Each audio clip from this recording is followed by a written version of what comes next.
Okay, so this video is for understanding heuristics, which is a very important topic before we move forward to the other algorithms. Heuristics की कुछ basic चीज़ें हम इस video के अंदर cover करेंगे और फिर उसके बाद उसकी डिटेल डिस्कशन heuristics की टाइप्स वगैरह हम एक नेक्स्ट वीडियो के अंदर करेंगे. देन हम उन algorithms के ऊपर डिस्कशन कर सकते हैं जो कि नेक्स्ट हमने देखने हैं GBFS A स्टार वगैरह.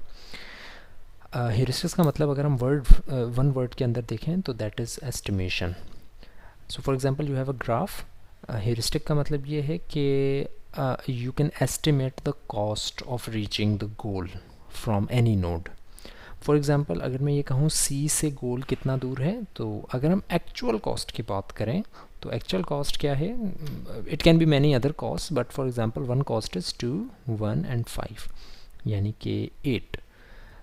अगर गोल G है, ऑब्वियसली गोल इज़ G. अगर हमारा गोल G है तो G तक पहुंचने की कॉस्ट फ्रॉम C इज़ 2, 1, 5 यानी कि टोटल 8.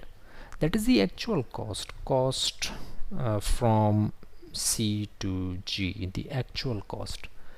हेरिस्टिक का मतलब ये है कि अगर फॉर एग्जांपल आपको ये कहा जाए कि आपने और कुछ भी नहीं देखना, बाकी दूसरी नोड्स एजेस वगैरह नहीं देखनी, आप बस वैसे ही गैस करके बताएं, एस्टिमेट करके बताएं कि C से गोल कितना दूर है. तो अगर आप सिर्फ एस्टिमेट कर रहे हैं तो that value will be known as a heuristic value.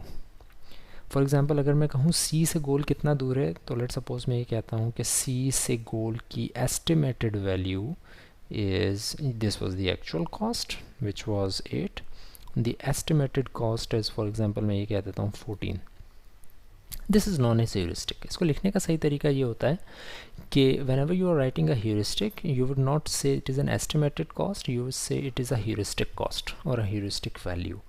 And you don't have to mention the goal because the goal is predefined like the start state.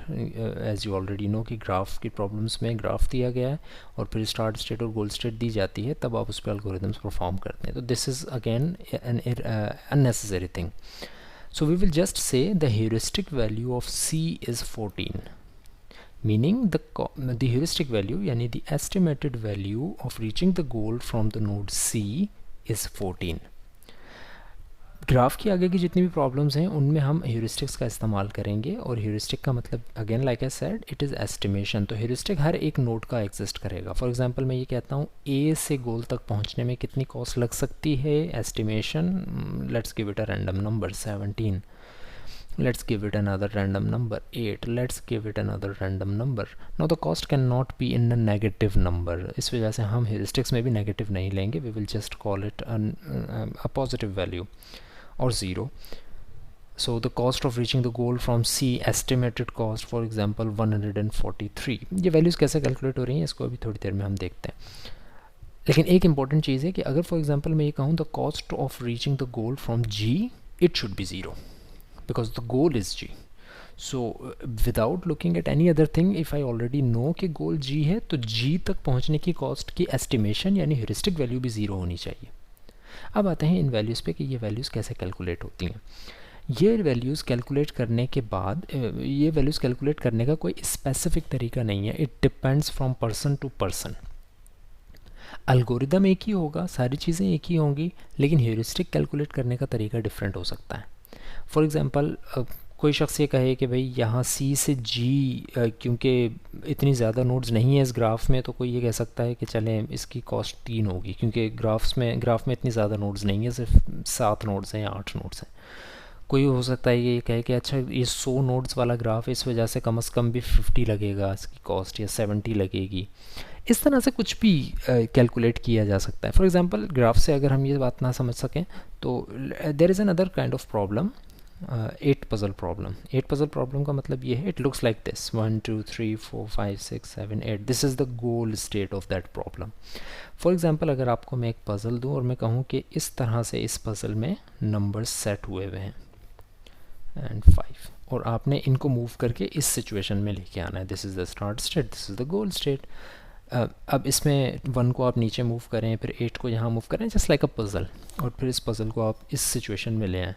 तो अगर मैं आपसे ये पूछूं कि चलें एक्चुअली कितने मूव्स लगेंगे, मूव्स को हम कॉस्ट कह लेते हैं, एक्चुअली कितने मूव्स लगेंगे we don't know. So for example मैं ये कहता हूँ कि 30 मूव्स लगेंगे. So that is a heuristic value, that is an estimated value कि कितने मूव्स लगेंगे। अब कोई सिर्फ ये देख के कहेगा कि चलें इसमें 3 अपनी जगह पर है इस वजह से चलें 30 नहीं लगेंगे, 29 लगेंगे, 28 लगेंगे। कोई ये कहेगा नहीं 3 को अपनी जगह से हटना पड़ेगा। तो उसके लिए हम मुख्तलिफ़ तरह की दूसरी चीज़ें इस्तेमाल कर सकते हैं कि भाई एम्प्टी स्पेस कहाँ पर है, उसको कहाँ पर लेकर जाना है। पर्सन टू पर्सन वेरी करेगा कि वो एस्टिमेशन किस तरह से लगाता है। जो ज़्यादा अच्छी एस्टिमेशन लगा सकता है वो एक अच्छा एल्गोरिदम भी डिज़ाइन कर सकता है। सो ह्यूरिस्टिक का मतलब इज़ जस्ट अबाउट एस्टिमेशन। इसकी टाइप्स वगैरह हम नेक्स्ट वीडियोस में देखेंगे।